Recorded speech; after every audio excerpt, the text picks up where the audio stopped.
What is going on, NFC South Roundtable? My name is Colby Cochran, host here of the NFC South Roundtable. Today, we got a great video for you because we are going to be breaking down each team in the NFC South and talking about some potential targets for them in the first round of the 2025 NFL Draft.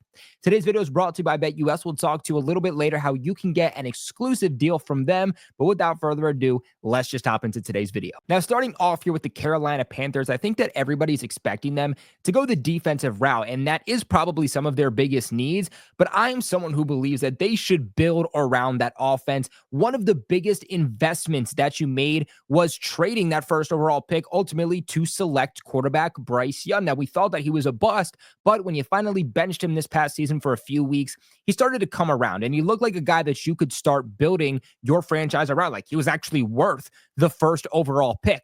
With that being said, let's continue to build around him. Some guys that I would target would consist of wide receiver Tetairoa McMillan. He is by far the best wide receiver in this draft. If he is still there by the Carolina's first round pick, this is a guy that I would definitely look at targeting. He is a big body outside X receiver, 6'5", 212 pounds, but he doesn't play like it. I think a lot of times when you think of those big body X receivers, the bigger they are, the heavier they are, you don't expect them to have very good lower body movement. You don't think that they're going to have a very good route tree. They're not going to run routes very well. They're not going to be able to separate very well, but Tetairoa McMillan rather can do that. I also don't think that he is going to run a slow 40 time. With those bigger guys, you also usually think, oh, they're going to run like a 4.5, 4.57.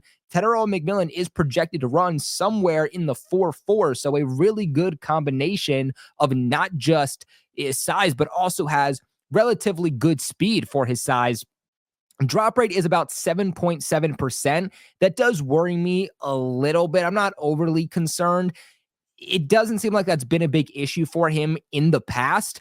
Once it starts getting to that 10% drop rate, that's where I start to get concerned a little bit more. But of course, something to monitor going forward. Like I said, though, big contested catch guy, 60% contested catch rate this past season, where he had 1,316 yards, average 15.7 yards on average, and 8 touchdowns.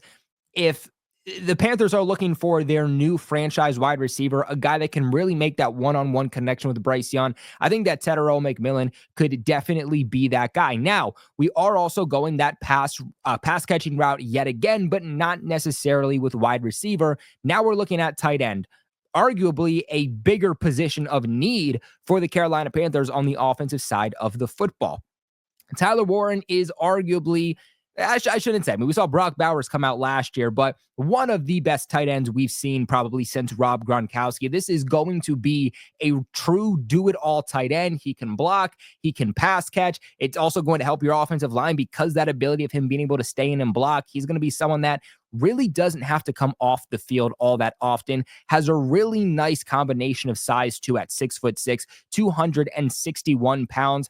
I believe in a guy that can get better each and every single year. That's one of my favorite attributes about someone. You might not be where I want you to be yet, but have you shown me that you are trending upwards? You're on an upward trajectory. If you're showing me that, then clearly you're somebody that can be developed. You're somebody that my organization, my coaching staff can coach up, and Tyler Warren is that player. I mean, he really burst onto the scene in 2024 where most people thought Colston Loveland was going to be the tight end one in this class. PFF graded him a 61.2 overall grade in 2022.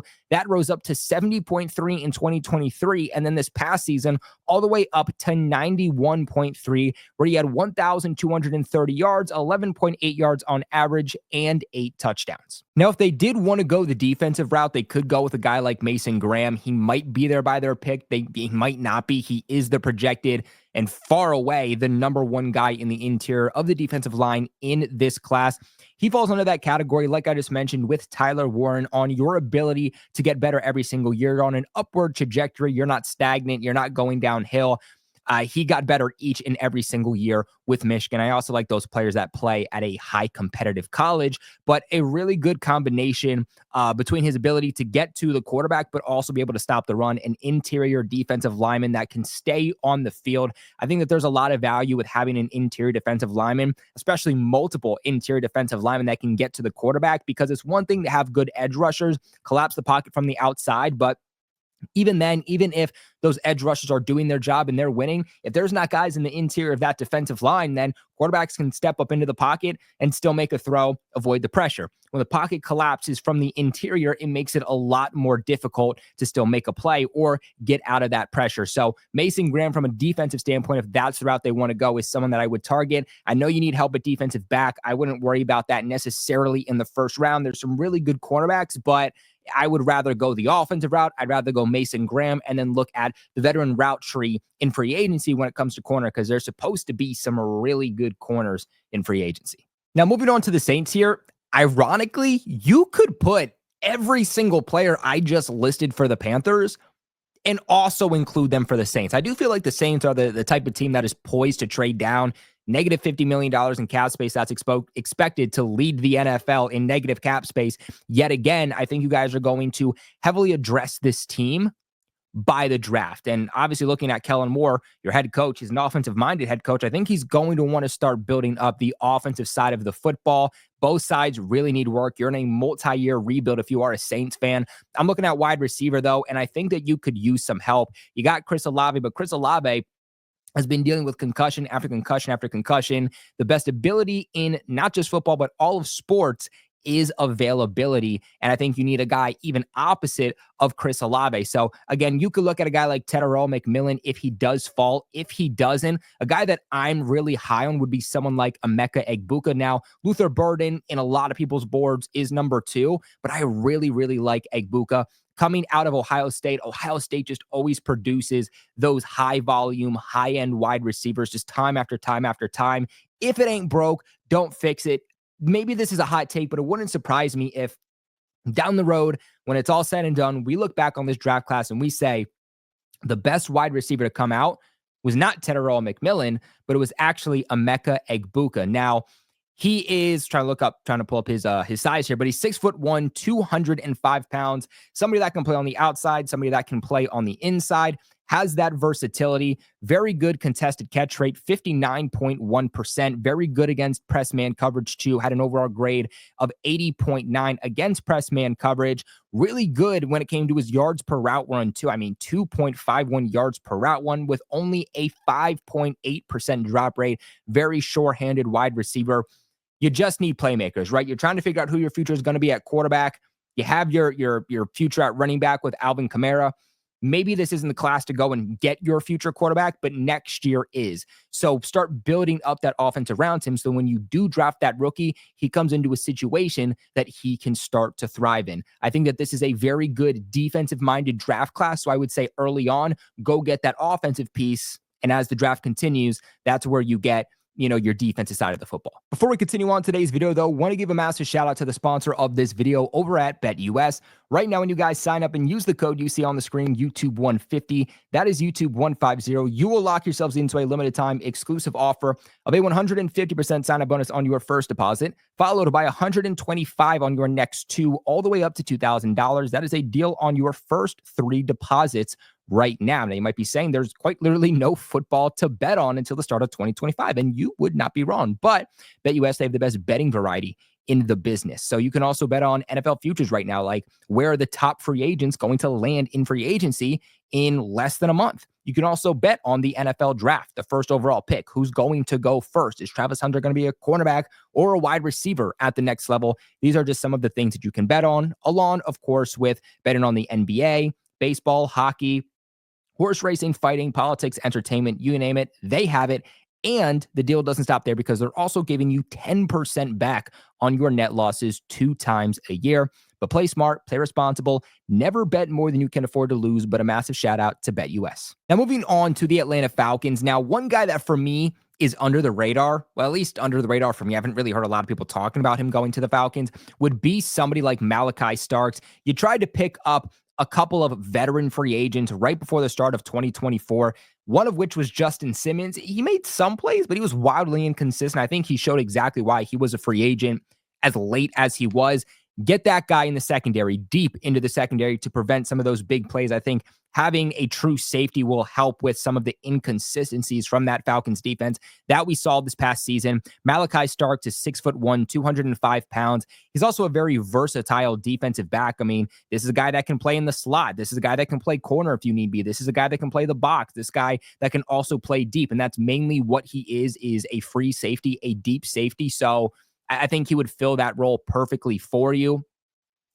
In 8.1 missed tackle rate, so a very short tackler. He forced a 9.8% incompletion rate. This is a guy that, if he is there at your pick, I am erasing this card up to the podium. Now, you guys are another team here in the NFC South that could use help at wide receiver. If you use a first-round pick on one, I think what you're looking at would be somewhere between a Luther Burden, potentially Emeka Egbuka. We already talked about him there with the Saints, but also Matthew Golden. This is a guy coming out of Texas that is really climbing up draft boards. A 6 foot, 195 pounds, a 61.1 overall contested catch rate. Again, that drop rate, it's not too concerning just yet, but it's reaching that point where I'm like, okay, I gotta keep my eye on this, because if it gets worse, it's going to become a concern. 6.5% drop rate. Again, a guy that is starting to climb up draft boards. I think he's going to test out really well at the combine, and trying to see. So we mainly played as a wide receiver. So he played on the outside perimeter, but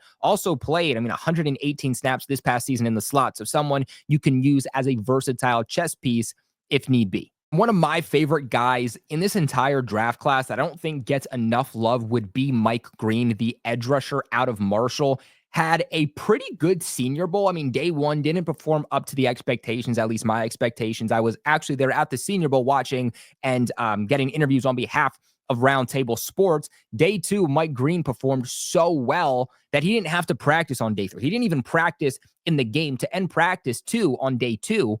He had such a good rep against projected first-round tackle Josh Connerly, turned speed into power beautifully. Chef's kiss, dominates Josh Connerly, gets him on the ground immediately, and you could just see the hype of Mike Green after the rep. This is a guy that goes all the way, full power, full steam until the whistle is blown dead. He gives his all up until he knows, okay, this is finished. And again, having that guy who's mentally checked in at all times is such a big part of the game that is so undervalued. Now, he is a little bit raw. He's still developing. I think that's why his stock isn't as high as some other guys, because there is still, that raw developmental factor to him. Didn't really start taking over at Marshall till 2023, but in 2023 and 2024 with Marshall, absolutely dominated. This past season, he had 17 sacks that led the FBS in sacks. So he's someone that I think the part to his game that is still developing is as a run defender. And if he can start developing there and he can start making that a bigger part to his game, he's going to be someone you never want to take off the field, but a high motor, really good pass rusher. I think that would fill that void that Matthew Judon kind of filled this past season, but not to the extent that you need it, kind of like Justin Simmons. And Judon, of course, is likely to end up leaving in free agency. Now, as for the Tampa Bay Buccaneers, I'm really just targeting defense. To be completely honest with you, maybe depending on what they do at tight end, you could look to add there, but I think that offensive side of the football for the most part is pretty fine. The little holes that you have here and there, you can build up in free agency. More specifically, you can build up through the rest of this draft. The reason you had so many inconsistencies this past season was because of that defense, the injuries on defense, and really just the lack of talent all over that defensive line. I think Mike Green would be another player that for the Buccaneers would make a ton of sense if he was there. One of my favorites coming out of Georgia would be somebody like Jalen Walker, the linebacker. We know how prominent that linebacker plays in that Tampa Bay Buccaneers defense, kind of rejuvenating that position, getting younger, finding your next guys. Again, coming out of Georgia, the Bulldogs, that they play aggressive defensive style of football. They play with high motors. That's the type of mentality I think that would really fit well with the Tampa Bay Buccaneers. And this is one of my favorite linebackers in the class, a guy that I think has to do a little bit better at stopping the run. Wasn't very good at that, especially this past season. A 62.3 overall run defensive grade. That is below average, but he's somebody that has that ability to play in coverage, that sideline to sideline speed. He can set the edge. He can shoot the gap. He's really good in terms of pass rush. He's really good in terms of getting to the quarterback. That is something that I really like about him. He also has experience playing in multiple different roles defensively. I mean, he's played on the D-line. He's played a little bit in slot cornerback. He's played a lot in the box. So this would be one of my favorite targets if I am a Tampa Bay Buccaneers fan. Now, another player I would look at, this might be a bit of a push, but Will Johnson. Now, I do think early on there's going to be so much playmakers that teams are probably going to pass on someone like Will Johnson. Maybe that's a hot take, but I think Will Johnson's going to fall down the boards more than people are projecting he's going to. It happens with some of the top tier players at their respective positions every single year. And if Will Johnson is there, I think the Buccaneers, they really have to consider taking him. He is by far, at least in my opinion, the number one cornerback in this class. 6'2", 202 pounds. He can be that future at corner, your future number one corner on the outside for Tampa Bay. Now, he's someone that is kind of the opposite on what I said earlier. Like I said, I like those players that they start trending upwards on a year-to-year basis. I don't care what you did in, 2022 or 2023, as long as you're getting better each and every single year. And I feel like Will Johnson isn't exactly doing that. I'm trying to put this in a nice way, maybe taking a little bit of a step back each year, but still, nonetheless, playing at a very high level. I mean, this past year allowed a passer rating of 52.6, 2 interceptions. He allowed 0 touchdowns, 195 yards. He was targeted 26 times, 16 receptions while playing 279 defensive snaps. So also didn't play a lot this past season compared to what he played in 2023 and 2022. In 2023, he played 550 defensive snaps. In 2022, that was arguably his best year. He played 488. I feel like he's maybe a little bit more of a zone corner than a man corner. Was much better in zone this past year than man. 75 overall grade in zone coverage compared to his 50.6 overall grade in man coverage. Pretty good against the run too. 73.7 overall grade there. So a guy who, again, can be that number one corner, can stay on the field for you because he's going to contribute in all phases of the game defensively. Guys, this is where I kick it to you. What are your draft targets for each of your respective teams in the NFC South? Let us know in the comment section below. Remember to leave a big like on the video. And of course, again, subscribe here to the NFC South Roundtable and join the family. We will see you guys very, very shortly. But as always, we appreciate you for watching and stay safe.